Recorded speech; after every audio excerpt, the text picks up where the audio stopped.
자, 기도하고 예배로 나아가도록 하겠습니다.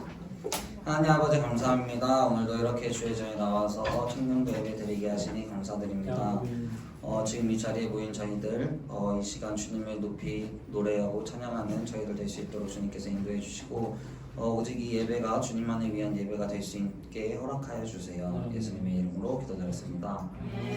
네, 첫 번째로 찬양할 곡은 축복송인데 아마 생소하실 거예요. 제가 이제 콘텐츠를 짜다가 좋은 축복송이 있어서 하나 데려와 봤습니다. 자, 그러면 한번 축복송 찬양하도록 하겠습니다.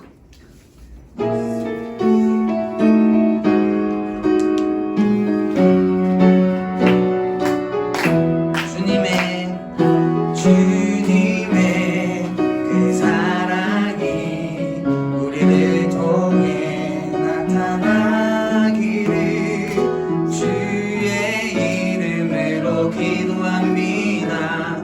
당신을 축복합니다. 다시 한번 찬양할게요. 주님의 그 사랑이 우리를 통해 나타나기를 주의 이름으로 기도합니다. 당신을 축복합니다. 네, 오른쪽에 계신 분들만 찬양할게요. 주님의 그 사랑이 우리를 통해 나타나기를 주의 이름으로 기도합니다. 당신을 축복합니다. 네, 이번에 왼쪽에 계신 분들 찬양할게요. 주님의 그 사랑이 우리를 통해 나타나기를 주의 이름으로 기도합니다. 당신을 축복합니다. 다같이 마지막으로 한 번 더 찬양할게요. 주님의 그 사랑이 우리를 통해 나타나기를 주의 이름으로 기도합니다. 당신을 축복합니다. 네, 이 자리에 오신 여러분들 축복합니다. 다음은 박수 치면서 우리 주 안에서 노래하며 찬양하도록 하겠습니다.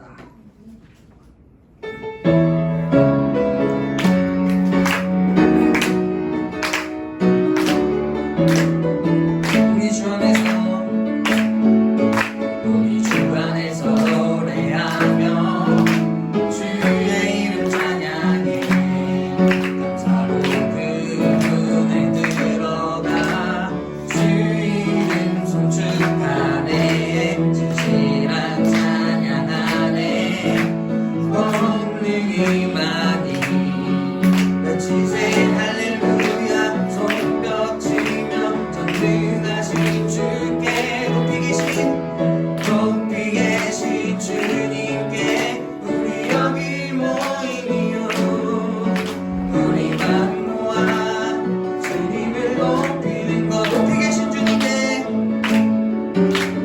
높이 계신 주님께 우리 여기 모이니요 우리만 모아 주님을 높이는 것 처음부터 전화할게요. 우리 주 안에서 노래하며 주의 이름 찬양해 감사로 그 문에 들어가 주 이름 송축하네 진실한 찬양하네 권능이 많이 외치세 할렐루야 손뼉치며 전능하신 주께 높이 계신 주님께 우리 여기 모이니요 우리만 모아 주님을 높이는 것 높이 계신 주님께 우리 여기 모이니요 우리만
여기 일어나네. 다시 한번 처음부터 시작할게요.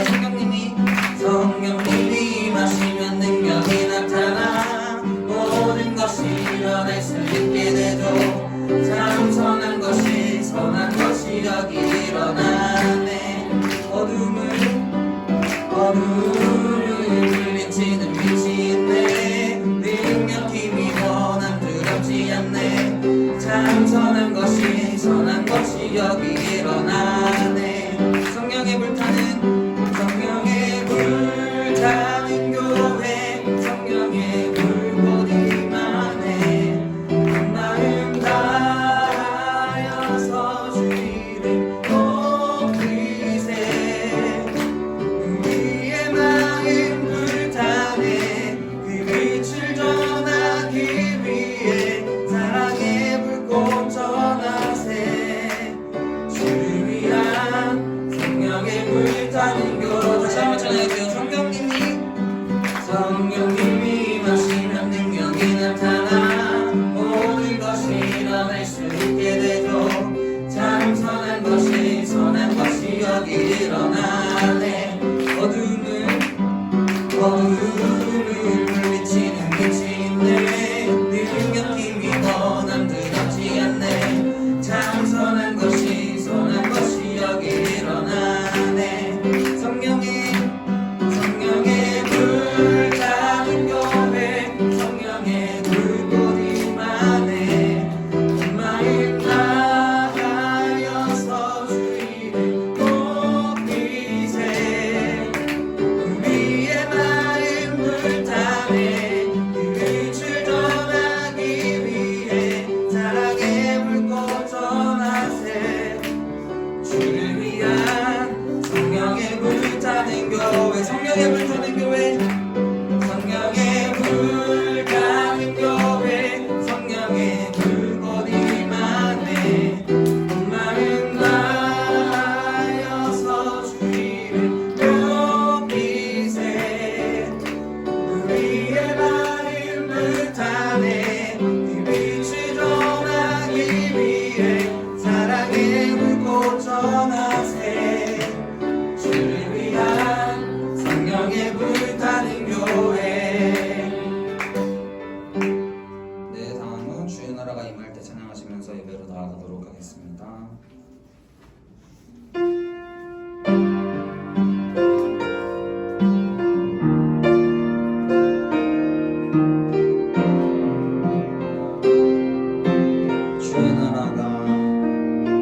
주의 나라가 임할 때 하나님 임재하실 때 예배가 회복되며 기적은 일어나네. 전능하신 주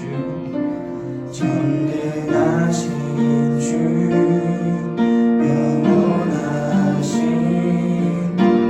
능력의 통치자 자유가 선포되어 주의 선포라오네. 하나님 나라 임하소서. 영광과 존귀 능력과 위엄 놀라운 사랑의 기적의 하나님 지금 이곳에 오소서. 하나님 나라 임하소서. 영광과 존귀 능력과 위엄 놀라운 사랑의 기적의 하나님 지금 이곳에 오소서. 주 높고 위대하심을 크게 외쳐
영광과 존귀 능력과 위엄 놀라운 사랑의 기적의 하나님 지금 이곳에 오소서. 이 시간 박은재 청년 나와서 기도해 주시겠습니다.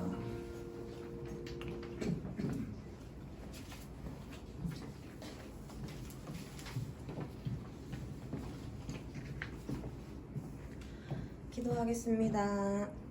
사랑과 은혜가 풍성하신 하나님, 저희들을 주님 앞으로 불러주시고 주님을 찬양하고 예배하게 하심을 감사드립니다. 십자가의 한없는 사랑으로 저희들을 구원하여 주시고 지금 이 순간까지 지키시고 인도하여 주심을 감사드립니다. 갚을 길 없는 큰 은혜 받은 저희들이지만 아직도 세상 것에 더 열심을 내고 주님의 영광을 위해서는 너무나도 인색하게 살아왔던 저희들의 죄를 용서해 주시고 진정한 회개가 날마다 있어지게 하시고 변화된 모습으로 살아가게 해주세요. 주님, 청년부 각자의 기도 제목들이 있습니다.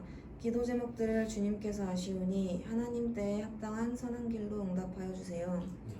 김재길 목사님을 위해 기도합니다. 늘 영과 육이 강건케 하시고 성령의 충만함으로 항상 함께하여 주시고 주님과 늘 연합한 가운데 맡겨진 일들을 넉넉히 감당하게 하여 주세요. 목사님께서 전하시는 말씀을 통해 하나님을 더욱 알게 하여 주시고 청년들이 믿음의 자녀들로 살아갈 수 있도록 인도해 주세요. 청년부를 섬기는 부장님과 임원들에게 지혜와 능력을 더하여 주셔서 항상 행복한 청년들의 신앙 공동체를 만들어가게 해주세요. 마치는 시간까지 함께 해주실 것을 믿으며 예수님의 이름으로 기도합니다. 아멘.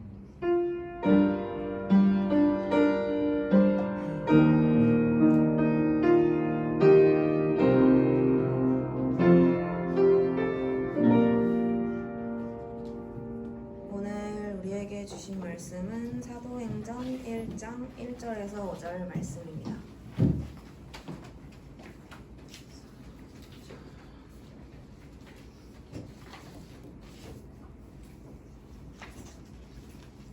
다 찾으셨나요? 예.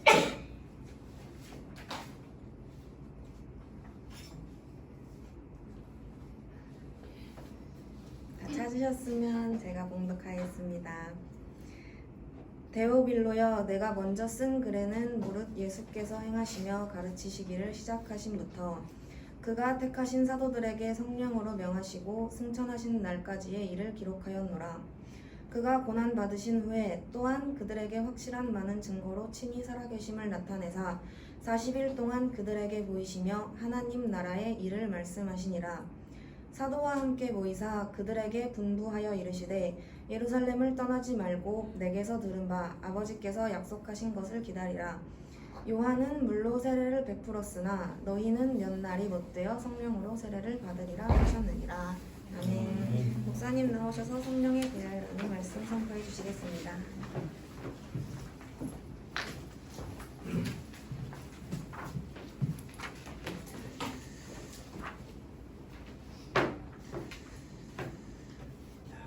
하나님은 아버지이십니다.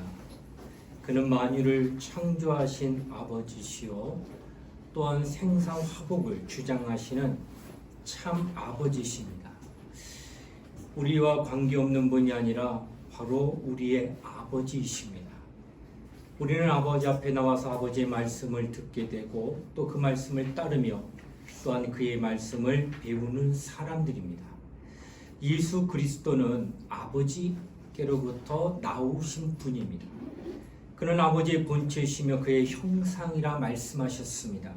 성령은 아버지와 예수 그 중에서 나오신 분입니다. 성령은 성부와 성자와 성신, 삼위 중 일 되시는 인격으로 나타나십니다. 그는 예수의 보혜사로서 이 땅에 오셔서 예수를 증거하시며 또한 예수를 증거하는 자들과 예수를 믿는 자들의 믿음을 세상 끝날까지 보증하시는 분이 바로 성령 하나님이시다라는 겁니다. 예수 믿기 전에 하나님에 대하여 과연 우리가 알았는가? 아니, 절대 알지 못했습니다. 다만 보통 사람들과 말한 것 같이 하나님 하면 천지신명 아닐까 이 정도로만 생각했던 것입니다. 우리는 예수를 본 적도 없고 만난 사실이 전혀 없습니다. 그러나 우리가 예수를 믿으면서 예수가 하나님과 동등된 분이시며 또한 그의 본체이시나 자기를 낮추어 죽기까지 복종하시는 인자된 하나님이시라는 것을 알게 된 겁니다. 예수는 이처럼 하나님의 본체시오 하나님의 아들이시지만 자기를 낮추어 이 땅에 오신 인자 되신 이심을 비로소 우리가 알게 됐다고 하는 것입니다. 우리는 성령을 또한 알지 못했습니다. 왜냐하면 주님이 말씀하신 것처럼 세상은 능히 그를 보지 못하고 능히 그를 알지 못하고 또한 능히 받지 못하는 분이라고 소개하셨기 때문입니다. 예수 믿고 나서야 비로소 아하 성령이 계시구나 깨닫게 됐다는 겁니다. 어떤 사람은 수십 년 동안 교회 다닙니다. 모태신앙이라고 말하기도 합니다. 그러나 성령에 대해 물어보면 알지 못했다가 최근에 내가 어떤 계기를 통하여 내가 성령을 받았다라고 표현하는 분들도 상당히 많다라는 겁니다. 그러나 성경은 누누이 성령에 대하여 기록되어 있고 성령에 대하여 누누이 말씀하고 있다는 사실입니다. 우리는 성령을 초월해서 신앙생활을 할 수 없다는 것을 알아야 되며 또한 성령을 초월한 신앙생활은 절대로 하나님이 인정하는 신앙생활이 아니다라는 것을 기억해야 한다는 겁니다. 구약 성경은 주로 천사들, 곧 하나님의 사자들에 의해서 인도를 받고 이끌림을 받았다는 것을 구약 성경을 읽게 되면 깨닫게 됩니다. 그러나 신약 성경은 주로 성령으로 감동된 역사를 말씀으로 기록되어 나타나고 있습니다. 구약 성경은 천사들의 활동에 대하여 다루었지만 신약 성경은 천사들의 활동이 아닌 성령으로 감동하는 일에 대하여 다루고 있다는 사실을 구분하여 보여주고 있다는 겁니다. 우리는 성령에 대하여 잘 알아야 됩니다. 성령은 예수 그리스도가 이 땅에 오시는 일을 도우신 분입니다. 자기를 낮추시고 종의 형체를 가져 인자가 되시려고 하는 그때에 하나님이 종의 형체를 갖는 그 일에 대하여 성령이 이 땅에 그가 잉태되도록 돕지 아니했다면 절대로 그는 이 땅에 잉태되지 않습니다. 아무리 전능자라 하시더라도 성령이 역사하지 않으면 이 땅에 사람의 몸을 입고 오실 수가 없다는 거예요. 예수 그리스도는 이 땅에 태어나 오시고 나서부터 결코 그의 삶 가운데 결코 성령을 초월한 적이 한 번도 없다는 사실을 성경은 우리에게 가르치고 있습니다. 성령으로 잉태되셨다는 것을 기록하고 있을 뿐만 아니라 그가 공생애를 가질 때도 성령이 그를 광야로 몰아내셔 사단에게 시험받게 하셨다고 하는 성경이 기록되어 있고 또한 성령이 끌려 40일 금식하였다고 성경은 기록하고 있고 또한 성령이 끌려 마침내 전도하시며 하나님의 살아계신 된 이적을 나타냈다고 성경은 누누이 기록하고 있다라고 하는 것입니다.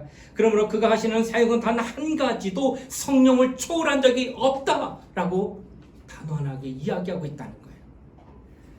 그가 병을 고치거나 능력 행하실 때도 사도행전 10장 38절에 이렇게 증거하기를 성령과 능력을 기름 붓듯 하셨으며 저가 두루다니며 착한 일을 행하셨나니 성령과 기름과 능력을 기름 붓듯 받으시고 난 뒤에 병자를 고쳤다고 하는 겁니다. 또한 마태복음 12장 28절에도 증거하기를 내가 성령을 힘입어 귀신을 쫓아내는 것이며 이미 너에게 하나님의 나라가 임하였느니라. 귀신 쫓는 역사는 과거의 선지자들의 그 엘리야 같은 불의 선지자, 바알 선지자와 아세라 선지자를 섬기고 있는 그 850명을 다 쓸어버렸습니다. 얼마나 능력이 있어요. 그런 능력 있는 시대의 구약, 그럴 때도 성령은 나타나지 않고 그럴 때에도 귀신 쫓는 역사는 없었습니다. 그러나 예수가 이 땅에 오시고 성령으로 일하시니까 더러운 귀신, 더러운 영이 보이기 시작하시고 역사가 나타났다는 것을 기록하고 있다는 겁니다. 성령의 감동을 받아 쫓으셨고 또한 그 제자를 가르칠 때도 성령으로 말씀을 가르쳤다고 성경은 이야기합니다.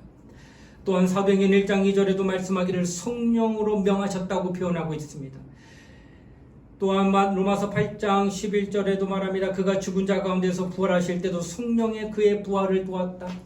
그가 죽었습니다. 그리고 사흘 만에 부활할 때 그가 스스로 살아난 게 아니라 하나님이 살리셨다고 성경은 계속 얘기하는데 그 하나님이 누구시더냐? 성령 하나님이라고 하는 거예요.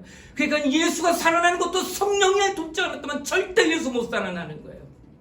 예수가 이 땅에 잉태돼가지고 공생의 수많은 기적과 표적과 기사를 할 때도 다 성령을 하고, 죽고 난 뒤에 부활할 때도 성령으로 부활하시고, 지금은 하나님 보좌 우편에서 이제 우리에게 성령을 보내시는 분이에요. 이처럼 예수는 성령을 초월해 어떠한 일도 하신 적이 없다고 성경은 가르치고 있다는 거예요. 예수의 공생에는 오직 성령으로만 이끌림 받았다. 성령이 역사하시고 그를 이끄심에 따라 그는 일할 뿐이었다. 성경은 기록하고 있다는 겁니다. 그전에는 목수의 일을 하셨습니다. 요단강에 성령 받기 전에는 요셉의 아들 마리아를 모친으로서 섬기는 아들로서는 그는 목수의 일만 하셨던 그런 분이셨다는 거예요. 그러나 요단강에서 침례 세례받고 성령의 비둘같이 그에게 임하시고 난 뒤에 이는 내 사랑하는 내 기뻐하는 자라 하시는 하늘로부터 음성이 들은 그때로부터 그는 하나님의 아들의 신분, 그 하나님의 아들로서 하나님의 역사를 나타내기 시작했다는 것. 이때부터 공생의 공적 생활 이렇게 구분이 되어지고 있다는 거예요. 그리고 부활하신 다음 제자들의 한자리에 있는 장소에 그가 나타나시면서 그 부활하시고 첫 번째 하신 말씀이 무엇이더냐? 성령 받으라. 이것이 부활하신 후 첫 번째로 하신 말씀이었다는 겁니다. 그리고 주님은 하늘로 올라가시면서 부탁하셨습니다. 너희는 예루살렘을 떠나지 말고 내가 아버지께로부터 약속하신 성령을 받기까지 기다리라. 부활을 승천하여 하늘나라 가시는 마지막 유언을 남길 때 예루살렘 떠나지 말고 기다려. 누구를? 내가 아버지께로부터 부탁하여 성령을 보낼 터이니 기다리라고 하셨다. 이것이 아버지 약속이요 나의 분분이라 하며 약속하시는 거예요. 제가 지금까지 얘기한 거, 예수가 이 땅에 오시고 공생에 갔고 죽기까지 순종하여 부활하시고 살리신 하나님의 역사, 그리고 우리에게 약속하신 성령, 모든 것을 보게 되면 성령이 빠진 일이 있더냐는 거예요. 없어요. 그리스도인의 신앙의 본이 되는 예수께서 행하신 그 모습을 추적하며 보는 가운데 성령의 역사가 없는 적이 없는데, 과연 내가 예수 따라가는 예수의 작은 제자라고 한다면 당신 성령이 역사하신 예수와 같은 그 모습이 있느냐? 초대교인들은 예루살렘을 떠나지 않고 마침 약속하신 그 성령을 기다리고 있습니다. 마침내 성령 충만을 받고 그들은 비로소 전도하러 나갑니다. 사도행전을 기록한 사람이 과연 누구일까? 오늘 사도행전 1장 1절 5절까지 읽었는데, 사도행전 앞부분에서 내가 먼저 쓴 글에는 이런 표현이 있습니다. 이 말은 뭘까요? 사도행전 저자가 먼저 쓴 글이 있다는 거예요. 그 저자가 먼저 쓴 글이 바로 사복음서 하는 가운데 한 복음서의 누가복음입니다. 누가는 누가 썼습니까? 예, 누가가 쓴 겁니다. 그러니까 누가는 누구입니까? 이 누가는 바로 의사입니다. 그러니까 누가복음을 쓸 당시에 그 누가복음의 주 내용이 무엇이더냐? 예수의 출생과 그의 공생애 그리고 승천하신 날까지 모든 것들을 낱낱이 기록했다는 거예요. 누가라는 의사가. 누가는 성령으로 가르치며 성령으로 명하신 일을 그대로 보고 기록한 자가 누가라고 하는 것입니다. 사도행전은 예수께서 하늘로 가신 다음에 예수 그리스도의 일이 증거되며 성령으로 그 복음의 능력이 나타난 일들을 낱낱이 기록한 것이 사도행전이고, 그러니까 누가는 의사요 총독의 주치의요 과학자로서 허무맹랑한 것을 도무지 믿지 않는 자가 그런 자예요. 그런 그가 누가복음과 사도행전을 기록했기 때문에 그의 성경에 대한 특별한 관심을 우리는 눈여겨봐야 된다는 거예요. 인자 예수가 성령으로 이루신 이야기를 누가복음에 기록했고, 또 그가 예수가 하늘로 가신 이후에 성령으로 이루어진 일들을 사도행전에 기록했다고 하는 것입니다. 그는 총독의 주치의에서 총독이 누구냐? 데오빌로요라고 이름을 붙인 자가 있다는 거예요. 데오빌로에게 이 글을 썼는데 보고서 형식으로 쓴 것이었습니다. 누가복음 1장에 이미 말하듯이 이것은 총독에게 드리는 보고서, 예수에 대한 보고서 정확하게 기록한 대로 당신에게 알려드립니다 하고 보고서 쓴 내용이 누가복음. 신기한 것은 이 데오빌로라고 할 때 이 데오라는 말은 하나님, 빌로라고 하는 말은 사랑하다는 뜻이고 오스란 말은 사람, 달리 말하면 하나님을 사랑하는 자 하고 그렇게 그에게 예수가 성령으로 일하시는 모습을 그대로 낱낱하게 숨김없이 과감없이 기록하여 보고서 형식으로 낸 게 누가복음이다 라고 하는 것입니다. 실제로 데오빌로는 그 이름과 같은 신앙인으로서 삶을 살아감을 성경은 기록하고 있습니다. 첫 번째 그는 성령으로 행하신 일을 기록한 것이라고 했으며 사도행전은 그가 쓴 두 번째 책으로서 그가 하늘로 가신 다음에 성령의 그 약속하신 대로 제자들에게 임하고 제자들은 그 성령의 이끌을 받으면서 하나님의 살아계신 증거를 아주 빠짐없이 기록하는 것이 사도행전이었다는 거예요.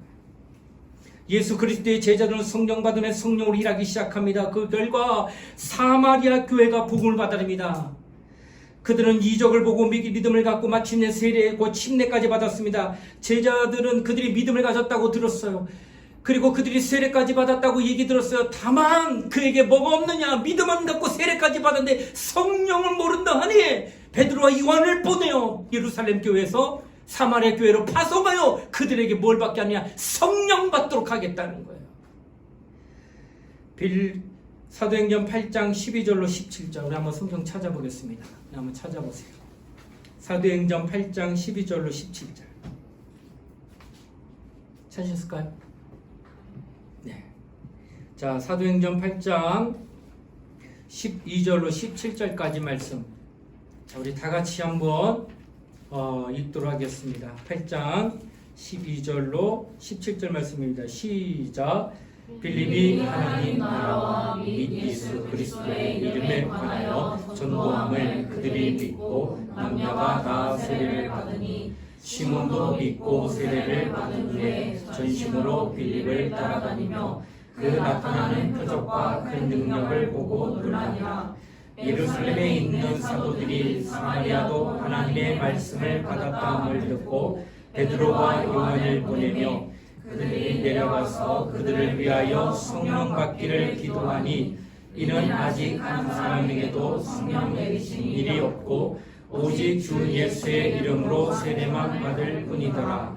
이에 두 사도가 그들에게 안수함에 성령을 받는지라. 아멘. 지금 빌립이 평신도예요. 집사예요. 전도했는데 그들이 말씀을 듣고 이적을 보고 믿음을 갖고 세례까지 베푸는데 성령 받은 일이 없다 해서 베드로와 요한을 지금 청해서 성령 받게 했다라고 하는 성경이 오늘 본문에 나타났다는 것입니다.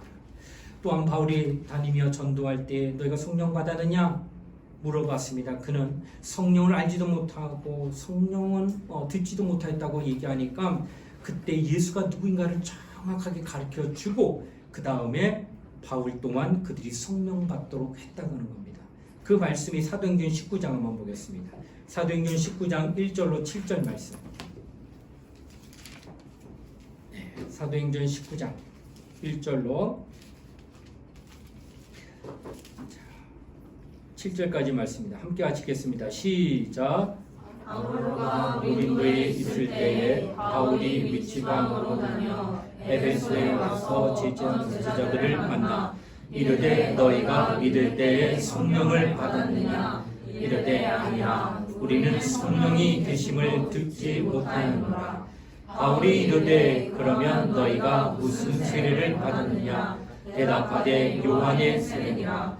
바울이 이르되 요한이 회개의 세례를 베풀며 백성에게 말하되 내 뒤에 오시는 이를 믿으라 하였으니 이는 곧 예수 하거늘. 그들이 듣고 주 예수의 이름으로 세례를 받으니 바울이 그들에게 안수하매 성령이 그들에게 임하심으로 방언도 하고 예언도 하니 모두 12사람쯤 되니라. 아멘. 여러분 복음 전할 때마다 성령 받도록 했다는 게 정확하게 나타나고 있습니다. 성령을 하지 않은 건 아무도 하나님의 일을 할 수도 없고 또 하나님을 알 수도 없다고 강력하게 지금 성경이 증거하고 있는 거예요. 뿐만 아니라 성령이 이끌리지 않으면 다시 율법으로 돌아갈 수 있으니 성령 받으라고 강조한 것이에요. 네가 율법에 정죄받다가 그리스도의 은혜로 구원받아 다시 하나님으로 자유함을 누렸던 그 씨분이 아니더냐, 하나님의 자녀가 아니더냐. 그런데 성령 받지 못하면 다시 율법으로 돌아가 또 정죄받아. 교회는 나오는데 여전히 죄에 얽매여가지고 죄의식에 사로잡혀 기쁨도 감사도 아무것도 못 느껴. 두려워요. 죄 지을까봐. 이런 마음은 율법 아래 있었던 거예요. 근데 예수 믿었는데 여전히 그 마음으로 다시 또 돌아가는 까닭은 그가 성령 받지 않았기 때문이라는 거예요.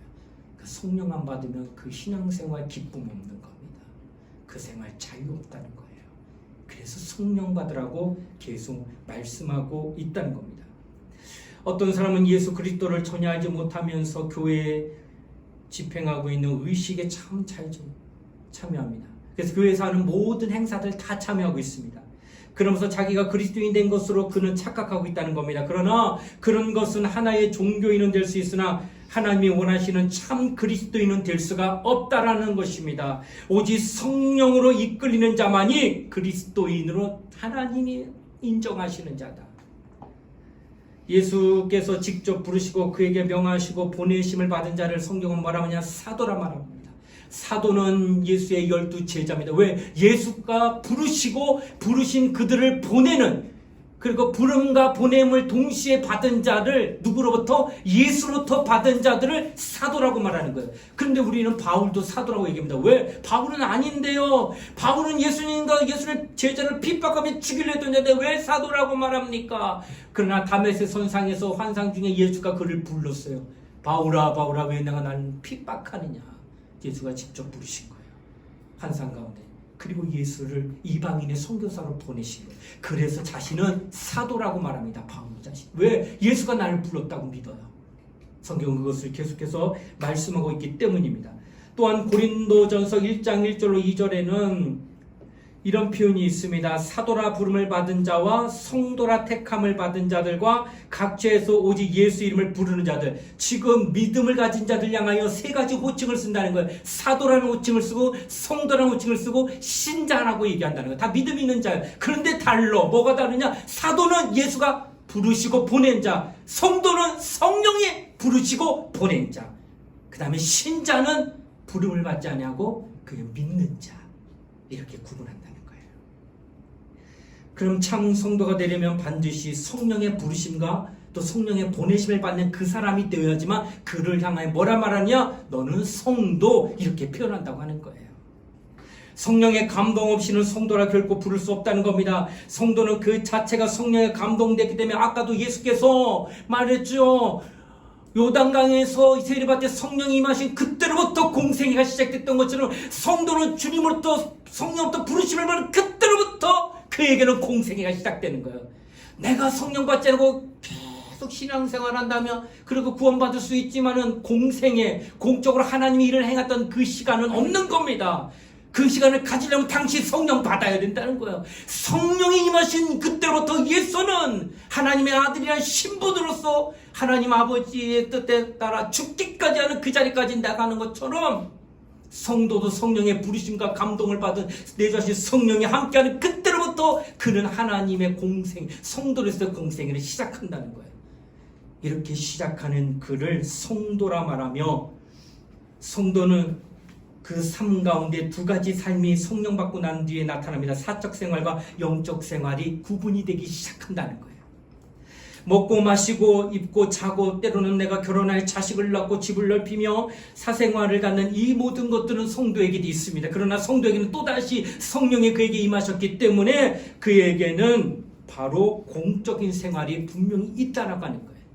여러분, 세상에 그대로 고스란히 놔두고 갈 것이 하나 있고, 또한 세상을 떠날 때 다 포기하지 아니하고 가져갈 것들이 있다고 하는 거예요. 이게 두 가지가 있습니다. 세상을 떠날 때 하나도 가져가지 못하고 다 내려놓고 빈손으로 이 땅에 태어나서 주먹을 불끈 쥐고 뭔가 내가 얻겠다가요 이 땅에서 수고하고 땀 흘리면서 했던 모든 부와 모든 인간관계에 통하여 얻었던 모든 것들, 손에 쥐을 수 있는 거 다 쥐었던 그런 것들이 있습니다. 그러나 내가 세상을 떠날 때는 그 모든 거 하나도 가져가지 못하고 다 손을 펴고 내려놓고 가는 그런 것이 이 땅에 있고, 또 하나는 내가 하늘나라 갈 때 다 가져가는 게 있다는 거예요. 이게 구분이 되어 있다는 거예요. 누구에게만? 성도에게만. 성도가 아닌 그에게는 하늘나라를 가져갈 그게 없다. 그게 뭘까? 공적 생활을 했던 그 공로를 말하는 거예요. 내가 성도가 되어서 하나님의 일을 하면서 하나님을 기쁘시게 하는 그 모든 것들을 위하여 나의 재물을 투자하고 나의 시간을 또 나의 또한 물질을 또한 나의 모든 건강함과 모든 것들을 다 투자했던 그 모든 것들은 녹아지고 없어지는 게 아니라 마지막 세상 끝나고 하늘나라 갈 때에 그 모든 것들은 다 가져간다는 거예요. 그래서 이 땅에서 신앙생활하며 성도라 분을 맡은 여러분과 나는 그 세상에 놓고 가는 것과 세상에서 떠날 때 가져가는 것이 분명히 있다고 하는 것을 성경 우리에게 말씀하고 있다는 거예요. 마태복음 6장 19절 21절의 말씀을 보기에는 어떤 부자가 나옵니다. 그가 상당히 재물이 많았고 능력도 있었지만 그는 그것들을 하나도 가져가지 못했다고 성경은 기록하고 있습니다. 누가복음 12장 18절 이하에는 이런 표현을 씁니다. 부자가 한 말입니다. 내 영혼아 편안하자. 재산을 많이 쌓아놨으니 이제는 먹고 마실도 넉넉하니 평안하자 하며 말하기를 내 영혼아 평안하자 이렇게 얘기했다는 거예요. 그러나 그 평안하다고 느꼈던 그 재물들 그가 죽을 때 단 한 가지도 하늘나라로 가져갈 수가 없었다는 거예요. 그래서 말합니다. 성경이 말하기를 어리석은 자여 오늘 밤에 내 영혼을 내가 취하리니 지금까지 쌓았던 모든 재물은 과연 네 것이 되겠느냐. 하나도 네 거 아니잖아. 너 죽으면 끝난 육체를 위해서 예배에 넣었겠지. 그러나 너 죽고 난 뒤에 그 모든 것들을 네 거 되겠냐. 그런데 쌓아놨던 그것을 하나님 나라와 의를 위하여 투자하고 그것을 위하여 헌신하고 그것을 위하여 사용했다고 한다면 세상 떠날 때에 그것들은 다 가져간다는 거예요. 이것이 바로 성경이 우리에게 말씀하고 있다라고 하는 것입니다.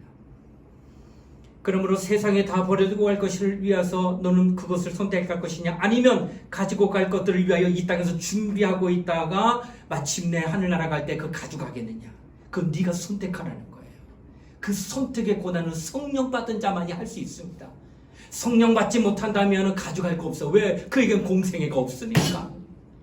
그는 하나님의 뜻대로 하나님의 일을 위하여 헌신할 그 삶은 없다는 거. 왜? 성령으로 지도받지 않으면, 성령으로 감동받지 않으면, 성령으로 인도받지 않으면 절대로 하나님을 기쁘시게 할 수 없습니다. 하나님 나라와 의를 위하여 수고할 수 없습니다.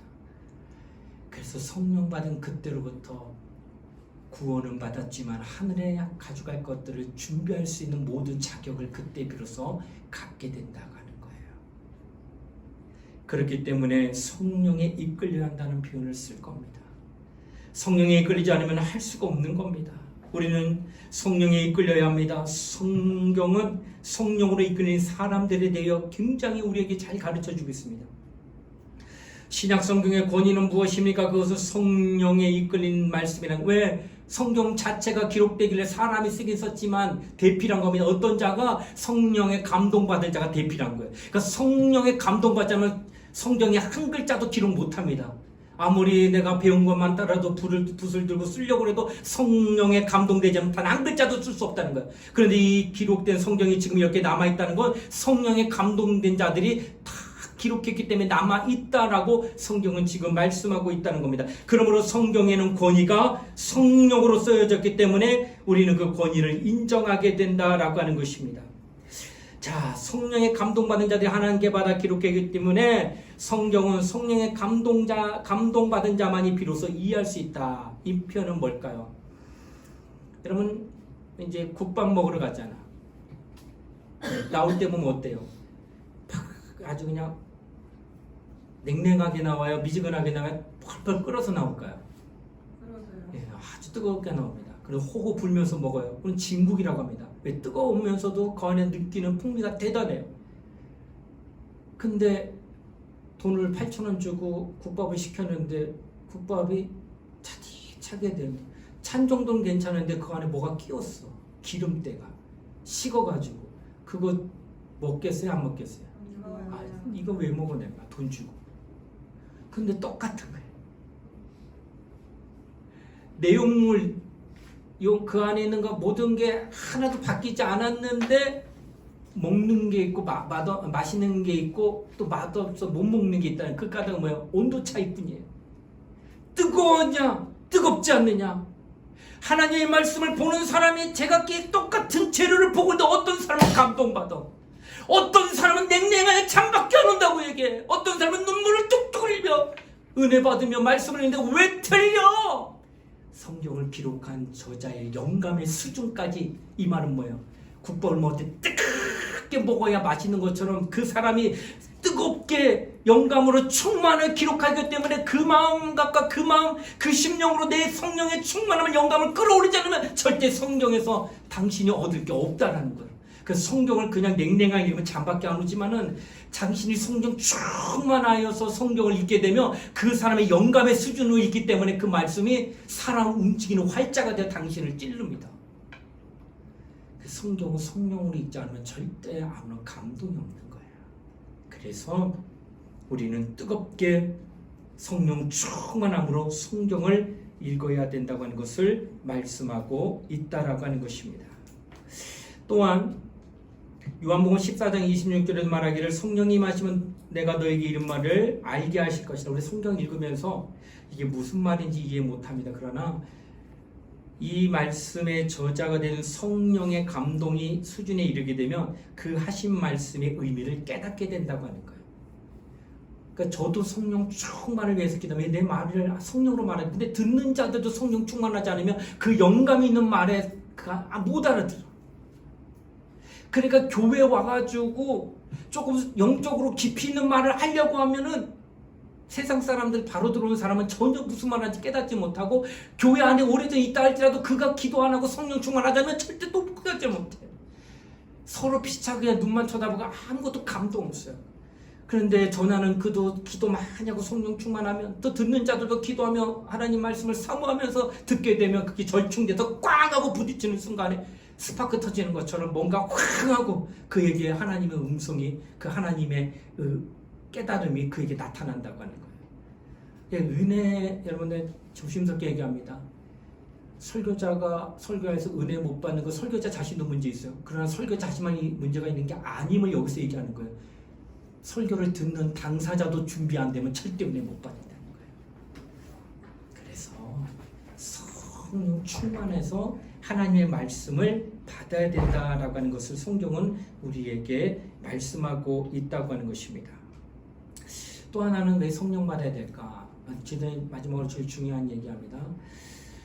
마음으로 원치 않으면서 자식된 도리이기 때문에 부모가 시키는 일에 순종하는 경우가 있어요. 얘가 이것 좀 해라. 아이씨, 속으로는 짜증나. 왜 나 바빠 죽겠는데 이런 일 시켜. 하는데 마음은 이런데 보는 눈들이 많으니까 예 알았어요. 제가 할게요. 하고 와서 행하는 것이든, 겉으로 볼 때는 분명히 부모가 부탁한 거 그대로 행한 겁니다.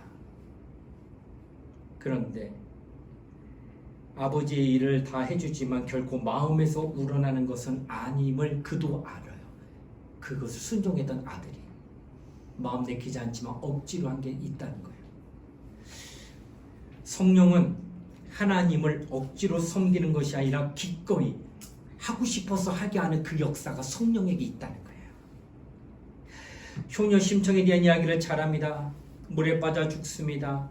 아버지가 너 죽어라. 그래야 내가 산다 해요. 그가 빠져 죽는 게 아니라 스스로 아버지의 눈을 뜨게 하고 싶어서 자원하여서 빠져드는 그 효심은 마음에서 우러난 그의 행동인 것처럼 하나님을 섬길 때에 그 마음의 효심처럼 우러나서 섬기는 그 마음을, 겉으로는 똑같이 순종하고 있는 모습이지만 마음으로는 그렇지 않고 그럴 거가 분명히 있다는 걸 누가 아냐? 하나님이 아신다는 거예요. 하나님을 섬기되 억지로 짜증내면서 하는 사람이 있고, 너무나도 기뻐서 감사해서 내가 뭔데 내가 이 일을 할 수 있나요? 하나님 감사합니다 하며 그 일에 동참하는 자가 있다는 거예요. 근데 그 마음이 어떻게 이게 갈라지느냐? 성령이 그 마음을 감동할 때 그렇게 되더라는 거예요. 여러분, 간혹 형제가 싸웁니다.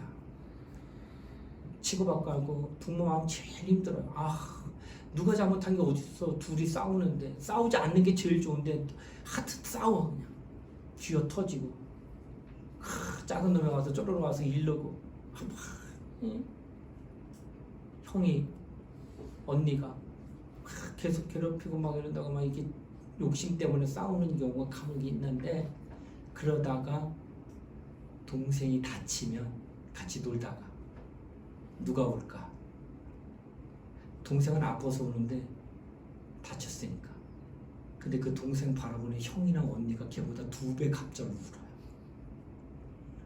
왜 울까? 형제 우애가 그에게 있기 때문에 그래요. 그런 경우 많이 봐요. 왜 넌 아프지 않는데 왜 울어? 내 동생이 아파요.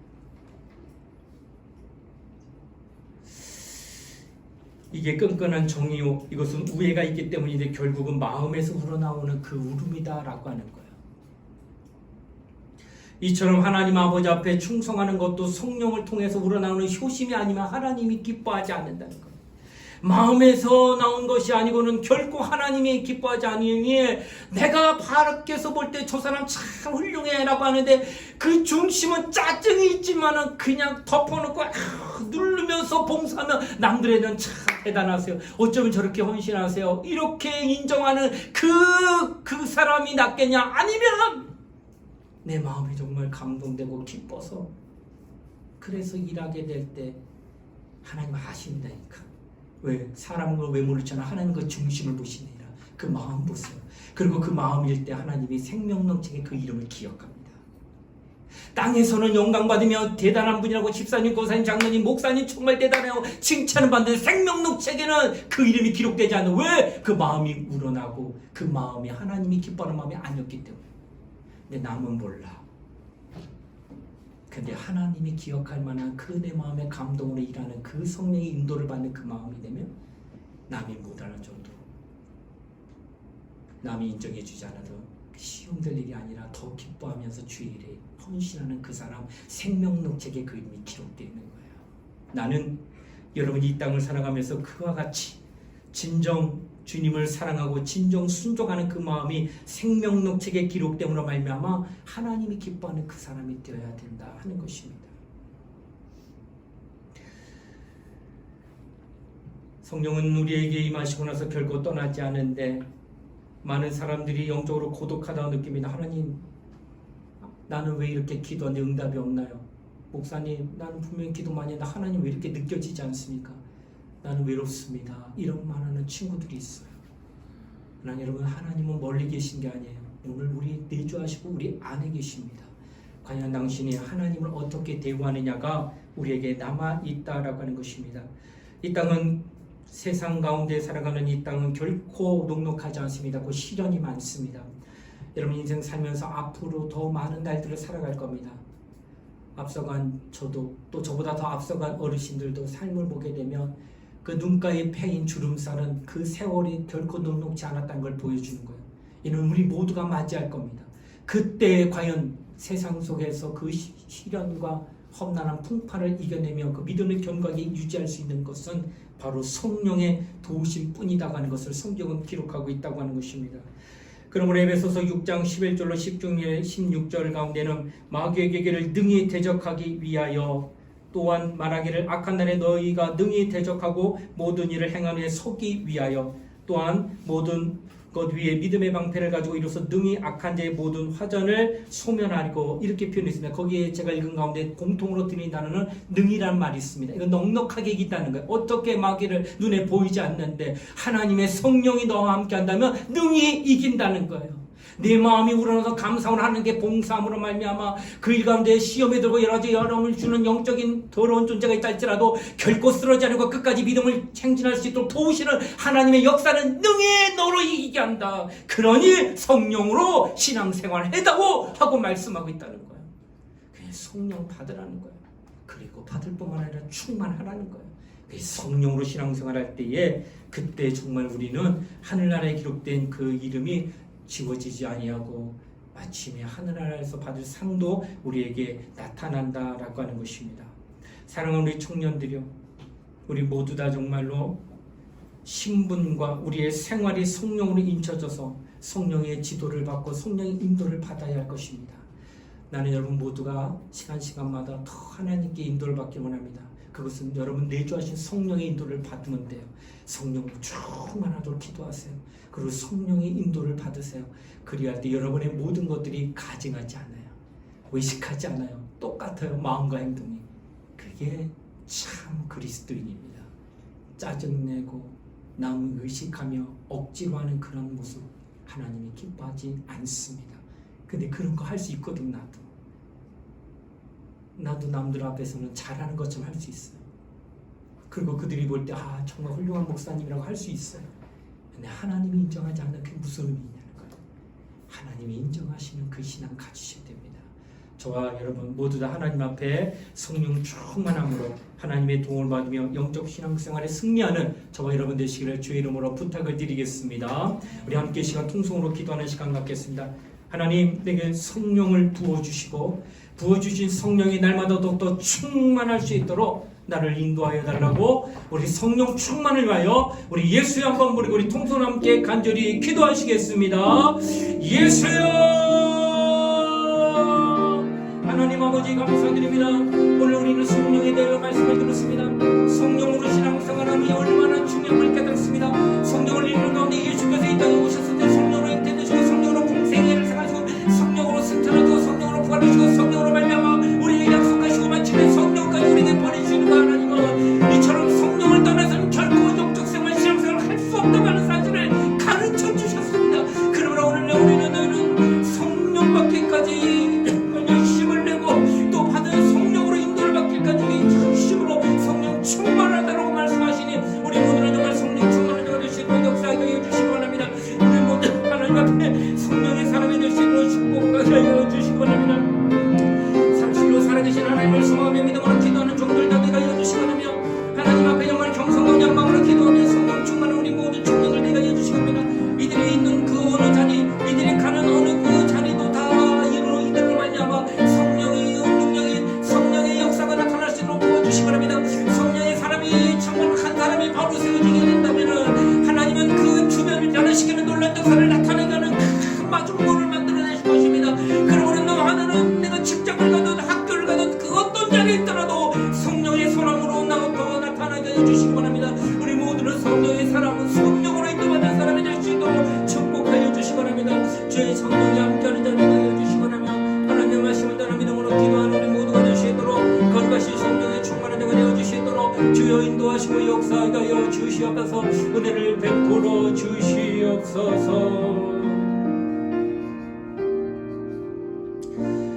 하나님 아버지 감사합니다. 성령에 대하여 말씀을 듣게 하시니 감사합니다. 성령이 우리 안에 계심을 믿고 또 성령을 인정하고 성령을 의지하며 신앙생활하는 그가 성령 충만함으로 드러날 때인데 이때에 그는 그 마음과 행함이 일치가 되어 하나님을 기쁘시게 하는 참 성도가 됨을 깨닫게 하여 주시옵소서. 성도가 된 그런 공생애를 가진 자요 공적 신분으로서 하나님의 나라와 의를 위하여 헌신할 자들이니 이 모든 것들은 다 상급으로 하나님께서 주시고자 하여 우리에게 허락된 하나님의 이름을 알고 겸손과 온유한 마음으로 이 일에 순종할 수 있도록 늘 성령의 인도를 받는 우리 모든 청년들 되도록 축복하여 주시옵소서. 감사를 드리며 거룩하신 예수님 이름 받들어 간절히 기도드리옵나이다. 아멘.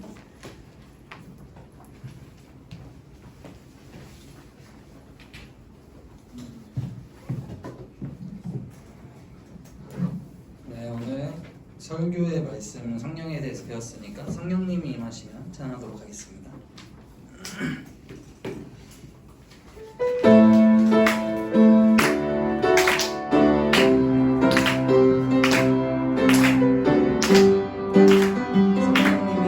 성령님이 임하시면 능력이 나타나 모든 것이 일어날 수 있게 되고 장성한 것이 선한 것이 여기 일어나네. 어둠을 물리치는 빛이 있네.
우리 주 예수 그리스도의 은혜와 하나님의 사랑과 성령의 감화 감동 교통하심이 오늘 내주하신 성령으로 말미암아 신앙생활하여 성도라 부름을 받고 성도의 공생애를 통하여 하나님의 기쁨을 또 하나님이 주신 상급을 사모하는 사랑하는 우리 청년들 머리 위에 이제로부터 영원토록 함께 하시기를 간절히 축원하옵나이다. 아멘.